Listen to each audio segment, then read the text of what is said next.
Қазақ тілі бізге түкке де керек емес. Тиктокер. Қазақтар киіз үйде тұрып әжетханасыз құманмен далаға отыратын жабайы еді. Тикток әлеуметтік желісінде Юлия есімді әйелдің қазақтарды жабайыға теңеген бейнежазбасы тарады, деп хабарлайды Адырна ұлттық порталы. Әжем де, анам да Қазақстанда тұрды. Өзім Қазақстанда 36 жыл тұрдым. Қазақ тілі бізге түкке де керек емес. Қазір Арменияда тұрамын. Қазақтар киіз үйде тұрып, әжетханасыз құманмен далаға отыратын жабайы еді. Біз арқылы қалыптасты, депті тиктокта Юлия есімді әйел. Друзья, привет! А вот и умы Казахстана на моей странице. Хочу задать вопрос, дружище. Из какой юрты ты это вещаешь? Кто ж тебе такое вообще сказал? Мне один вопрос к вам, казахстанцы. Схуя ли вы решили, что вы можете лезть в дела, которые вас не касаются? Я часто замечаю на стримах, казахи активно дискутируют на эту тему. Россия забрала Крым, бедные украинцы. Опять же, я буду говорить, я знаю два языка, русский и русский матерный. Буду говорить на втором. Вас вообще, казахов, ебать не должно. Что забрала Россия, у кого забрала, вас это не касается.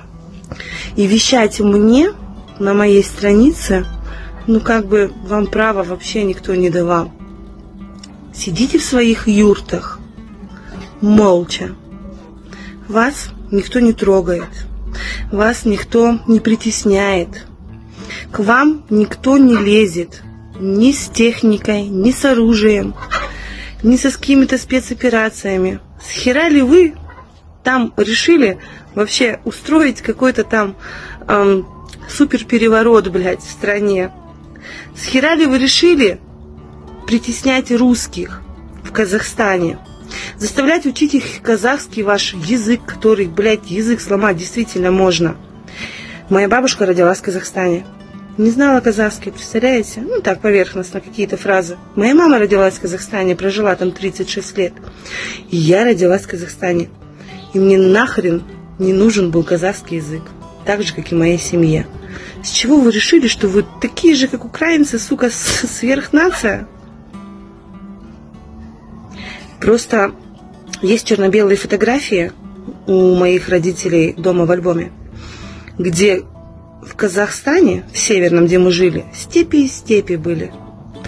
И кто выстраивал Казахстан? Русские, немцы, поляки, да даже те же украинцы тоже выстраивали Казахстан. И у моей бабушки, мы жили в военном городке, а бабушка жила, как поселок.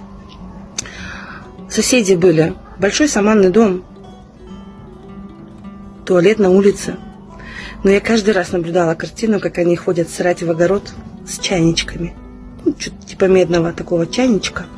В подмывалка в помощь называется. Поэтому давно ли вы перестали срать в огороде за своими юртами, чтобы вы так сейчас высказывались о русских? Удачи!